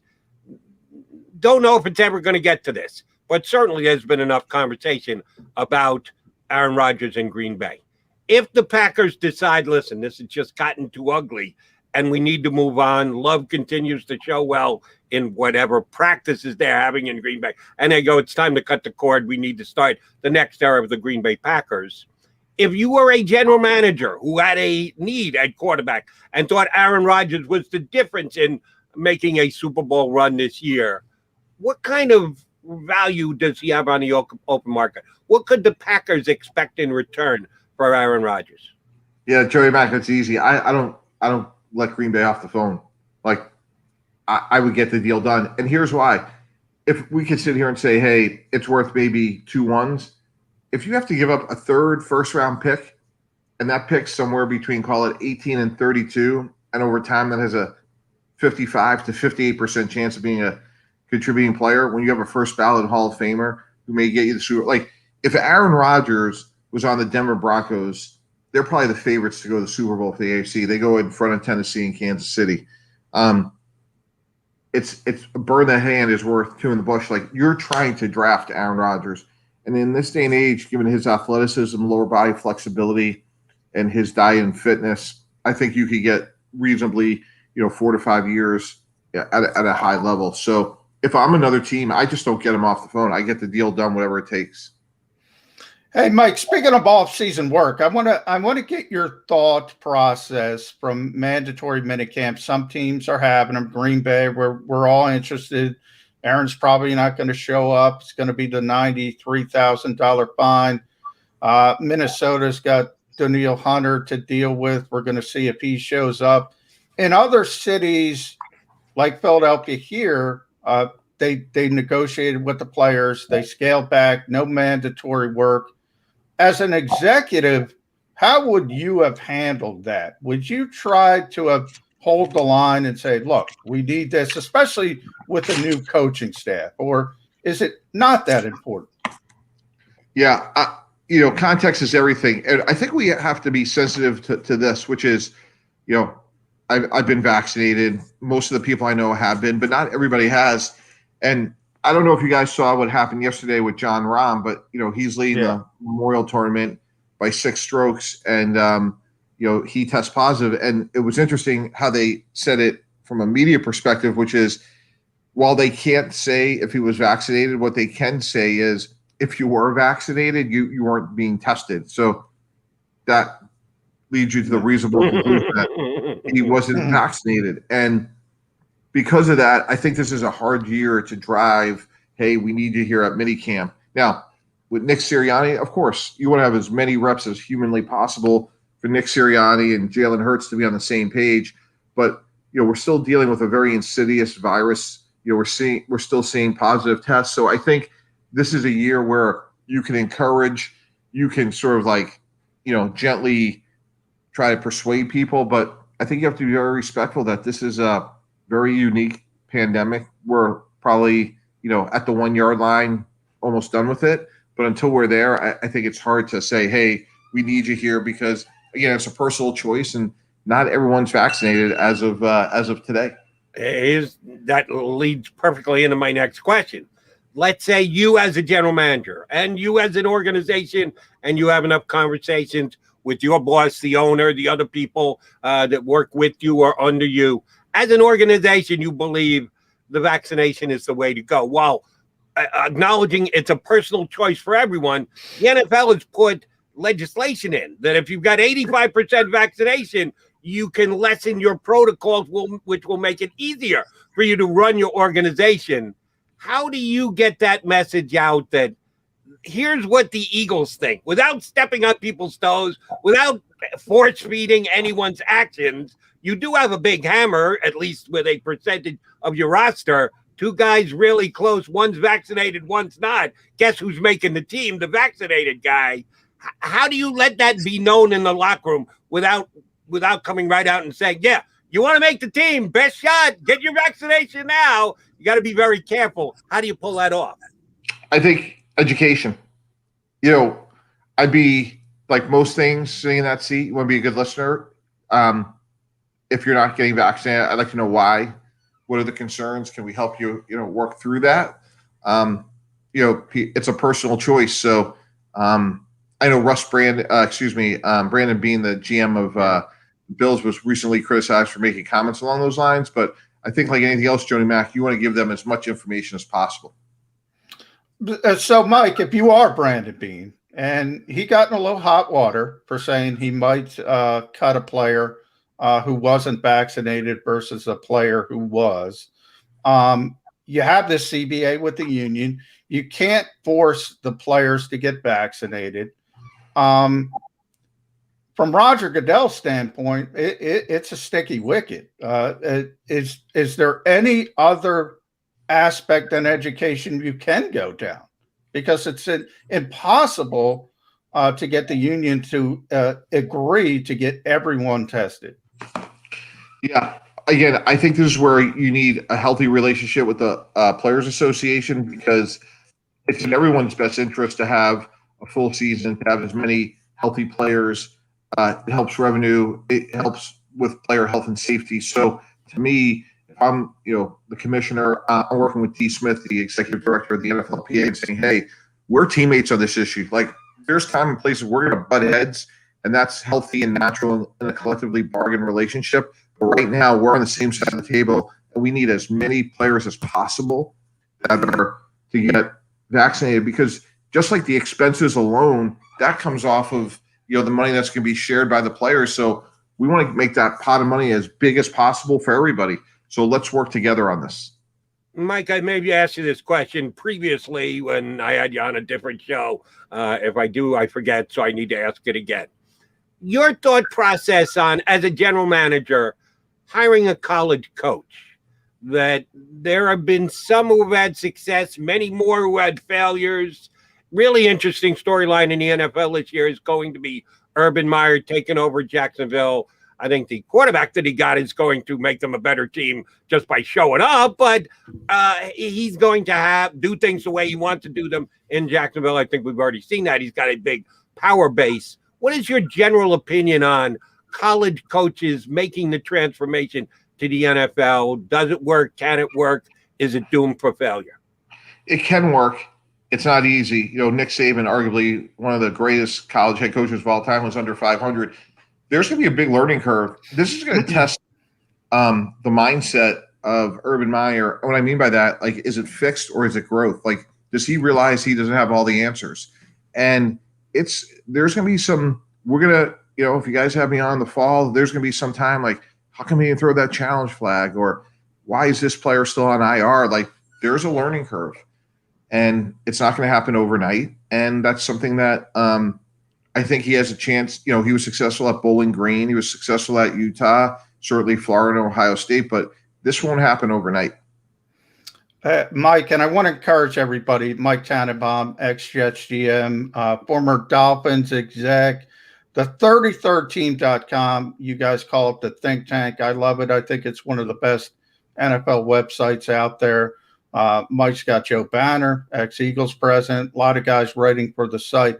But I do want to talk about, because we are in Philadelphia, Mike, you're one of the guys who got Howie Roseman started. Joe's one of the guys. Can you kind of tell us the background of Howie Roseman, how he came to be in your eyes and Joe's eyes, and sort of come on this journey from intern to one of the NFL's most respected general managers? Sure. At the time, I think I was like the pro personnel director of the Jets. I may have been the assistant GM at that point, but I had this young guy who was very persistent, wouldn't take no for an answer. Met with him couple times. We didn't have any openings. He was at Fordham Law School and had a good relationship with Joe Banner, and suggested that to Joe that, we have this young dynamic guy that's hardworking, dying to get involved in football. We have no openings, but I don't think you would find it a waste of time to say hello to him. The rest is really history. Like, I can't take any credit for all the successes he's had. He's done a great job. I like stories like that where people start at the bottom, take no shortcuts. There's a lot of nepotism in our profession, which is either fair or unfair. But there is. And, Howie's one of those guys that's like bucked every trend and, took no shortcuts and worked his way to the top.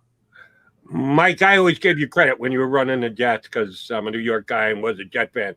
Growing up, still am, season ticket holder. I thought you were one of the best capologists in the NFL during your time with the Jets. It's trickier this year than it's been in a long time because no one saw the pandemic coming and the NFL actually taking a step backwards as far as the size of their cap, but that is the case.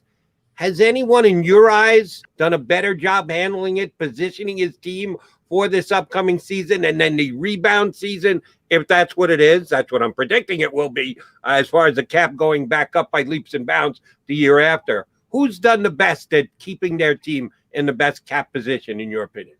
I think the Saints, from this standpoint, they just let a Hall of Famer retire in Drew Brees, and that comes with some massive dead money that they had a bill to pay. They had deferred some cap charges. They have a young quarterback in Jameis Winston who really may be a great quarterback for a long time.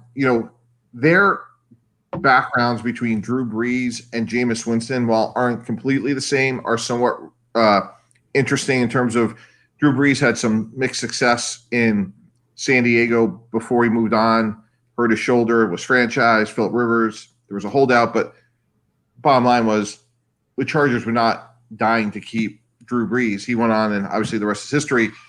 Jameis Winston's put some really good tape out there in Tampa Bay. Obviously, turnovers have been a huge, huge concern. With that said, if they could clean that up, he could get the ball down the field. He has really good arm strength, good accuracy.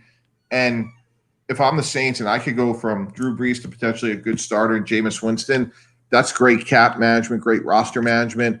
They're not paying him a lot of money this year, and they still have a chance to be really successful. Hey, Mike, you talked about Aaron Rodgers a little bit earlier.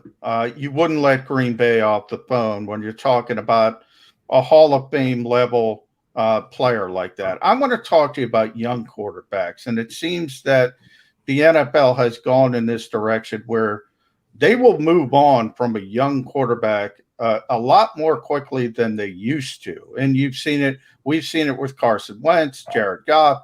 You mentioned Jameis Winston, Marcus Mariota, guys at the top of the draft. How do you weigh sort of development of a quarterback versus deciding we have to cut bait? In theory, Sam Bradford was the last so-called bonus baby under the old system. Wouldn't it be more intuitive to keep a quarterback because it's not as financially destructive as versus moving on with the dead money? Yeah, I think that's totally fair. And I think one of the ways I was criticized in both the Jets and Dolphins, probably fairly so, was like being patient with young players. I just saw it firsthand in my career. I saw Chad Pennington sit for a couple of years and be successful. I got to Miami and everybody was ready to run Ryan Tannehill out of the building. And when he was healthy, we went to the playoffs. And then, they moved on from him after I left. And, he's played at a high level. The quarterback is a developmental position. And I think you got to err on the side of, holding on to a player. Now, I certainly don't know all the sort of like intricacies and intimate details of what happened with Carson Wentz.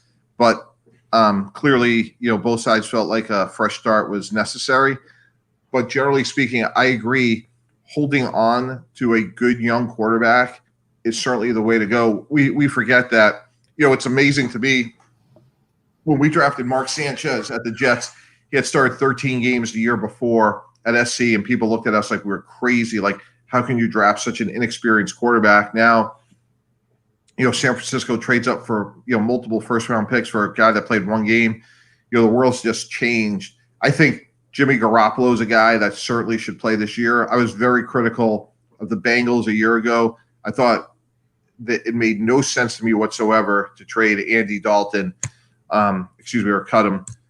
I would have made sure that he played, given Joe Burrow, not only time to get to know the playbook, but get his lower body bigger and stronger. I take no pride in the fact that I was one of a few other people that said, look, he has a real chance of getting hurt. His body, when you look at him, was not an NFL body. When you look at guys like Tom Brady and Ben Roethlisberger and Dak Prescott and Cam Newton, those are NFL quarterback bodies. They are built for the rigors of an NFL season. That does not happen overnight.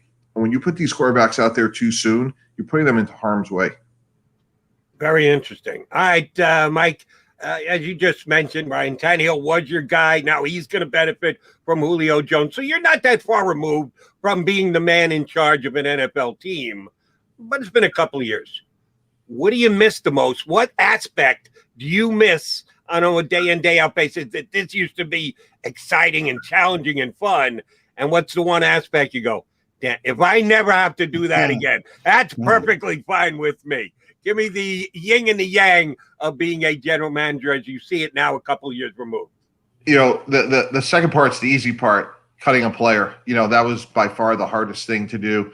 Look, as you will imagine with my career, I've been on both sides of some really hard conversations, but, letting somebody go, I always used to tell our staff on the day that we would cut players, which is like, we have a job to do.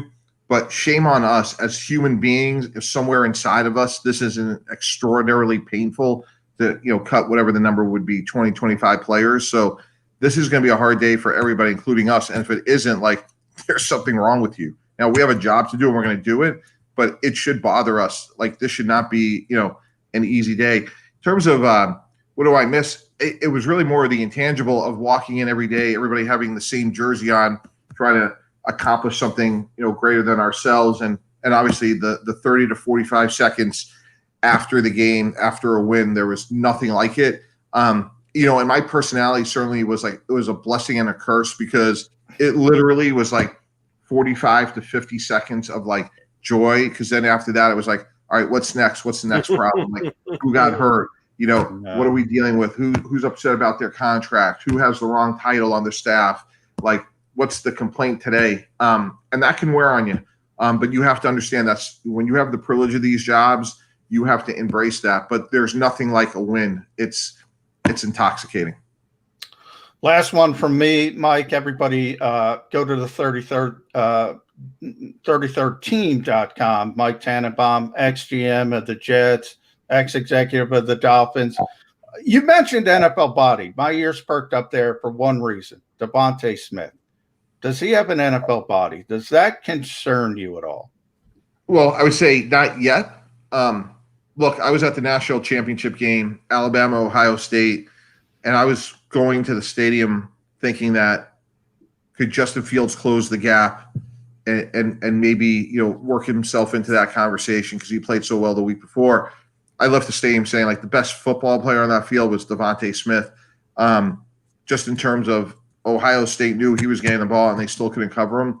For years at the Jets, we tried to cover Marvin Harrison, and we knew the three routes that he would run. It looked like if there was a strong wind, he'd fall over, and we still couldn't cover him. So I guess the point is that would be a concern, but he certainly has time to grow into it, and he has like incredible intangibles and work ethic that when you look at the production and the person, you're betting on the next 10 years. So I'm sure they have a detailed plan to work on that. But what really impressed me about him, again, was like Ohio State went to the stadium saying, like, we're not going to let Devontae Smith beat us, and he did. 200 and change yards in the first half before he hurt his thumb. Yeah, I'd say he kind of beat him. But along those lines, since you went there, Justin Fields, he has an NFL body. I've seen him.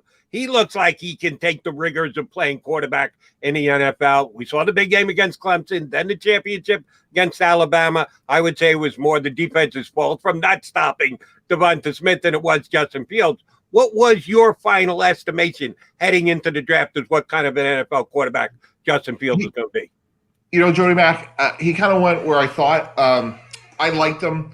I was actually at his first practice when he transferred to Ohio State from Georgia, and he goes right by me on the sideline, and the only thing I can think of is like, Jacob Fromm must be Superman, and that's the guy at Georgia that beat him out. Because when you look at Justin Fields, like he looks like Cam Newton. I mean, he is really well built.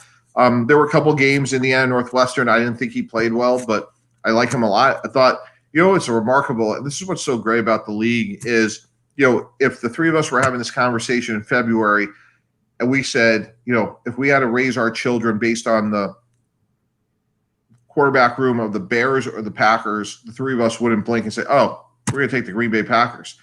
Now, I'm not so sure I wouldn't say for the next 10 years right now, I'd rather have Chicago's situation than Green Bay's, because I think if I was a betting man, I think Justin Fields has a chance to be a better long-term pro than Jordan Love. And that's really, sort of the comparison right now. We shall see. Mike, we appreciate it greatly. You're up and on with us today. Now that we've got your email address and we can reach out, we're planning on doing so. We're going to get you out here during the season, leading up to the season and during the season as well. Best of luck with the new website. We'll be watching you on ESPN. Thank you very much, Mr. T. All right. Thanks, guys. Appreciate it. Thanks, Mike. Mike Tannenbaum here with us on Birds 365. All right, we got to take our final timeout. Come back. Couple things that he said. I want to run by Johnny Mac. 3, not 1, not 2, 3 ones for Aaron Rodgers. Yeah, that's a general manager talking. He might know better than McMullen and McDonald. We'll come back, chop it up with you here on Birds 365. I get scared sometimes. Of a lot of things. Joining in. Decisions. The dark. The dark. But I once heard someone say, But as I always say, it's okay to be afraid. As long as you face the fear. And keep moving forward. Wherever you are in life, count on the name trusted in insurance for over 80 years. Independence Blue Cross. The savoring taste of a good bag of beef jerky is so enjoyable at any time of the day, as long as you can find it. Here's what we suggest. Pure Bull beef jerky is our answer, and soon it will be yours. Locally produced in the Philadelphia region, this high-quality, healthy protein snack is easy to secure. Go to steersnacks.com, and you'll see hot garlic, tropical heat, Pure Bull dry rub, and our favorite, Huck and Fod. What's that? Huck and Fod. Go now to steersnacks.com. Welcome to the Wildwoods, the perfect place where you can safely do everything or nothing at all. Catch a wave, take a nap, go for a drive, grab a bite. It's your vacation, and we're doing everything we can to make it a safe one. The Wildwoods. Your vacation, your way. The International Brotherhood of Electrical Workers, Local Union 98, is a proud sponsor of The Labor Show with J. and Krause every Saturday night from 6 till 8 p.m. IBEW Local 98's highly trained and superbly skilled electricians are the best in the business, setting the highest safety standards in the electrical industry. So when you're planning your next industrial, commercial, or residential project, choose an IBEW Local 98 union contractor. Learn more at ibew98.org.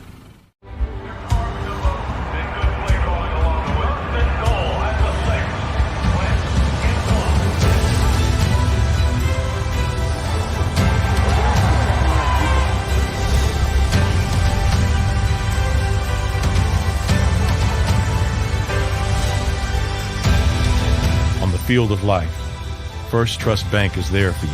Champions on 3. 1, 2, 3. Because Philadelphia dreams deserve a Philadelphia bank. This is a key. It's a family tree. It's a pair of wings.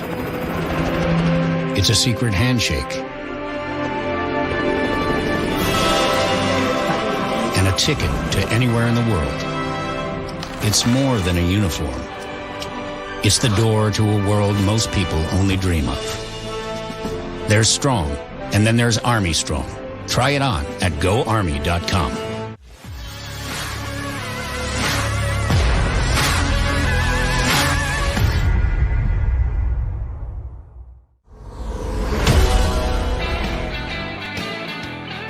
Coming down the home stretch with the Mac and Mac guys here on Birds 365 Monday edition. We thank Mike Tannenbaum, Mike Gill as well, who was on with us hour number one, but especially Mr. T for jumping aboard with us. Do check out his new website, the3013.com. A couple of things Mike said grabbed my attention. Glad to see he's a Justin Fields fan, because you know how big a Justin Fields fan I am. Mr. Tannenbaum spoke quite glowingly about him and what he can do for the Chicago Bears. Not that I'm rooting for the Chicago Bears, but I'm rooting for the kid, because I thought he's a really good quarterback prospect, and I think he's going to be a very good NFL player. Other quarterback stance he took, Jameis Winston, very good young quarterback of the New Orleans Saints. Yeah, I don't agree with that one, Jody. Talented quarterback, but he hasn't shown the ability of not throwing it to the other team. So at some point, it was interesting. At some point, I asked him about young quarterbacks, developmental quarterbacks. I do think people give up on them a little bit too quickly in the modern NFL. Yeah, I guess you could put Jameis Winston in that category, but you could also look at it from the other perspective, in the fact that, look, there are young quarterbacks in this league that don't turn it over nearly as much as the Jameis Winstons of the world. Big criticism of Daniel Jones, big criticism of Carson Wentz, more of the fumbling aspect. But if you turn the football over, it's difficult to stick with a quarterback, Jody. Here's the backhanded compliment I'm going to pay to Jameis Winston. I certainly believe that he will give the New Orleans Saints a better chance to win this year than Taysom Hill. You were there at that game last year. I know that Jalen Hurts played well, and the Eagles beat the Saints fair and square when they were heading off to the playoffs, and the Eagles were logging their 4th win of the year. So it kind of came out of left field, and it was a little bit of both. The Eagles playing their best game of the year, the Saints stubbing their toe badly. I'm sorry, Taysom Hill is not a starting quarterback in this league. No, I don't understand. No. I'm a huge Sean Payton fan. Always have been, always will be. But I don't know what he sees in Taysom Hill. He's got his value in the league. The fact that he is a jack of all trades guy, can run the ball, can throw the ball, can catch the ball. You don't get that too often. Keep tapping into that. Don't say, here, you're our starting quarterback now. I don't get that at all for the Saints. So I think Jameis will win that starting job. He should win that starting job because he'll be better than Hill, but I don't know if that will make him a great young quarterback in this league, as Mr. T described him. And the last thing, Aaron Rodgers, he's thinking 3 first-round draft picks. Yeah, I give up. I agree with Mike there. I give up everything. I don't let him off the phone. If you're the Denver Broncos, look, this guy, if you brought war to baseball, Aaron Rodgers would have the greatest war, the statistic of anybody in the history of football. I say it with the Green Bay Packers. Green Bay wins 13 with them. They probably win 6 or 7 if they're lucky without him. That is massive. If Denver doesn't have them and they're throwing out Drew Lock or Teddy Bridgewater, they're not even making the playoffs. If they have them, they're a Super Bowl contender. Oh, yeah. And wait. And he put them past Kansas City? You put Aaron Rodgers on Denver and they go past Kansas City? I don't think so. Well, if you look at that, I see where he's going with it. If you look at that Denver roster, it's pretty good. You wouldn't know it because they don't have a quarterback. But if you just said, look at the rest of their roster, look at the receiver, offensive line, defense, it's pretty good. It's pretty good. I'm not saying, look, Kansas City's proven, so I get where you're coming from. But I put Denver in their category. I'll just say it that way. Okay. If Aaron Rodgers is there. I put them into the wild card category because they're not getting past Kansas City. They're getting unless, of course, Mahomes goes down, which you always have to figure. But then again, you can give up 3-1 to Aaron Rodgers. He could break his leg week 1. Yeah. Oops. That'll kind of screw your season and your future. So I'm going to get everybody fired up right now, Jody. You ready? Yeah. Aaron Rodgers is a better quarterback than Patrick Mahomes.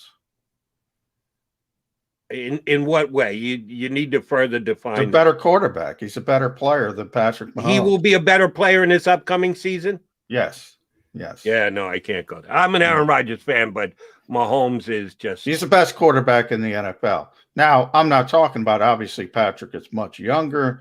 Patrick is going to be around a long time. I'm not talking about for 10, for 15 years. Yeah, just this upcoming season. Yeah, for the next, as what Mike said, and the way the NFL is going, for the next 4 or 5 years, and we've seen it with Tom Brady and Drew Brees, you could play at a high level late in your career because of the way the game is played. I say it all the time. Nobody has played the position at a higher level than Aaron Rodgers. Nobody.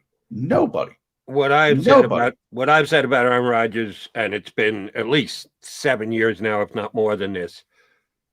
If you're just looking at the skill sets necessary to play the quarterback position, Aaron Rodgers has the greatest skill set of any quarterback I've ever seen. And then includes that Brady guy, who is, yes, the GOAT because of his accomplishments and all the Super Bowl trophies that he's put together, which Aaron Rodgers has no chance to ever get close to, as a matter of fact. But if you're just looking at the prerequisite skill set and talent level, Aaron Rodgers is the best quarterback to ever play the game of football.